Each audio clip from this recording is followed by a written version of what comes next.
I haven't looked it up, but your room may have had more retention holdover guys from last year's team than any other. I'm curious, what was the process like building your room in terms of figuring out who's going to stay, and then also how to go out and bring in other guys? Well, it's kind of tough when you lose, when you lose Omega and Raylan, guys that were very productive for you last year. And then, there's an injury bug that happened last year in the receiver room with Monty, what we call him Unc Harrison, had his foot, and then Ish with the wrist last year, and then JB, obviously, then Antonio Jordan. So you're looking at four guys that you kind of expect to really have productive years for you who weren't able to play the full season. So just having those guys come back, I think were huge, and also just needs. Like we needed some size on the outside, we needed some speed as well. So and we needed some guys who were productive.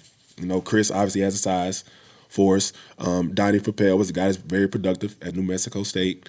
And then we got Jamari over from Memphis, a guy that's very experienced, but another guy that's very familiar with the system and just the overall culture as well. So we just kind of mix and mingle, trying to figure out the needs and kind of pick and plug certain guys in the room. Larry, you mentioned CC a little bit. Just could you go a little bit more in depth, just what it's like getting a guy back from injury and what you've seen from him that you've liked and what made him, an intriguing person to keep around even after he missed a year? Man, he's smart. Obviously, a Stanford guy. So he's very, very smart. He loves ball. He does a great job of taking notes. He's physical. He's tough. And he catches the football. I think sometimes we kind of lose sight of that, man. As a receivers, we get paid to catch the rock, and he simply catches the ball. Whether it's wide open, contested, he plays a lot bigger than his true size.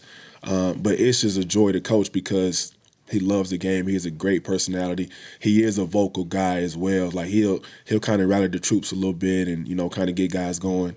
But just having him in the room, because he's a guy that can play all three positions because he knows he's learned the offense and he takes great notes and he asks questions in meetings and on the field in between he's asking questions as well. So we're excited about Ish, and he's so determined to get back from missing last year.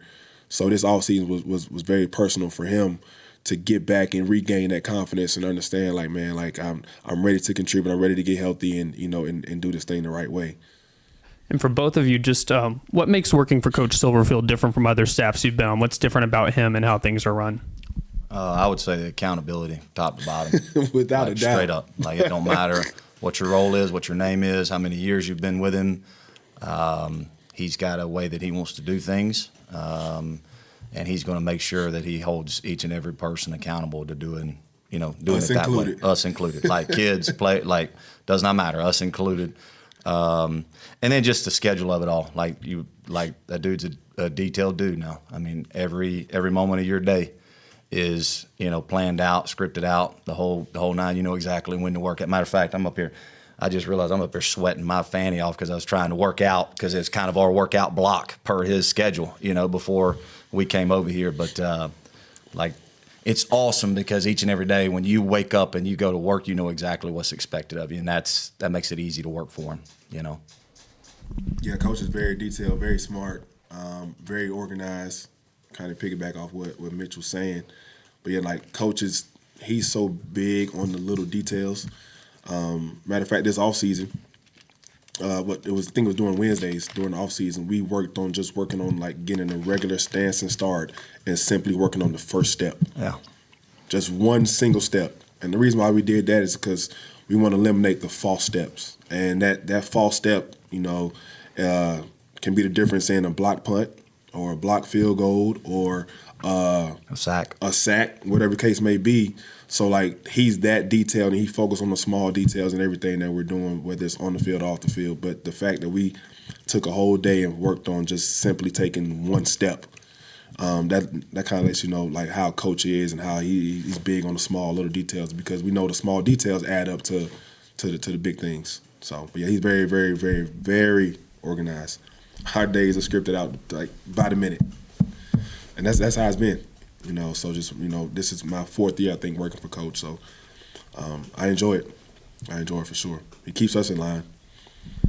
So Larry, you played quarterback in college, and Mitch, you kind of cut your teeth coaching wide receivers, right? Yeah. Now the flip. I mean, I'm just wondering, how do those that previous experience, how does that help you in your current roles, and how important is y'all's relationship together, the quarterback wide receiver chemistry there? Oh, it's very important, and we talk all the time about it. And us, both of us being former quarterbacks, so I do think we see the game from a different lens, and it allows us to teach our position from that lens. And it's very important to be on the same page with the quarterback. And we're going to start actually, I think maybe next week. Yeah. Start meeting together and watching some film together, because as we get closer to the season, we'll meet with the quarterbacks twice a week and kind of go through some things and go through the call sheet and go through some of the pass game stuff and some third down situational stuff, because we understand how vital it is for us to be on the same page and all that. But me and Mitch on the same page on a lot of things. We're constantly communicating on things, and we may be in a position, we may text each other, hey, man, what do you want to do on this route right here, or how you want to coach this up, just to make sure we're all speaking the same language and all that. But it's very, very vital for us to be on the same page. Yeah.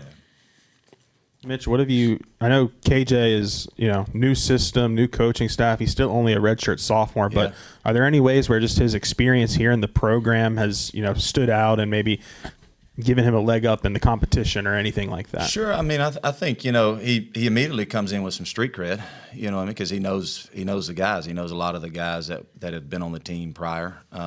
So he has that relationship piece to it. I mean, shoot, man, it's a bit, he knows he knew where the bathrooms were. When everybody else got here, nobody else even knew where the bathrooms were. So, like, there's a leadership role naturally of, hey, how do we get to the Jones Center? Hey, come follow me. Hey, how do we get to come follow me? So he does have some of that with him, but he's also got, some of that naturally. Like, that's just kind of like his personality. He is a mild-mannered alpha is how I would put it. He's not a screamer and a yeller, but he does have a presence about him. You know what I mean? Kind of that makes you kind of naturally gravitate to him a little bit, and you see it. You see other players that want to go sit at the table he's at when he's eating, post practice meals and stuff like that. So he's cool. He's a cool dude. He's there's the coach speak for you. He's a cool cat. Larry, I think every coach that we've talked to in this room about Antonio Jordan has talked about his skill set. What does he need to do to make sure that skill set translates to playing time, big numbers? I mean, what's the next steps for him in his development? I think with AJ is staying healthy. I think that's the biggest thing for him is being healthy so he can get out there and showcase his skill set, because he does have he's a guy that can easily play on Sundays. Because he has that much talent, that much skill set, that much ability. But it's going to be for him is understanding how to take care of his body, how to live in the training room, which he's doing a much better job of that. And just understanding, like, this is a full-time job. Like, you have to be fully invested. You have to truly learn how to study the game. You have to be a football junkie. And we think, like, you look at him, you feel like he's a junior or a senior, but he's only going to his second year in college. So he's still a baby. So that's our job to kind of groom him and, guide him along this journey. But he's learning how to be a pro.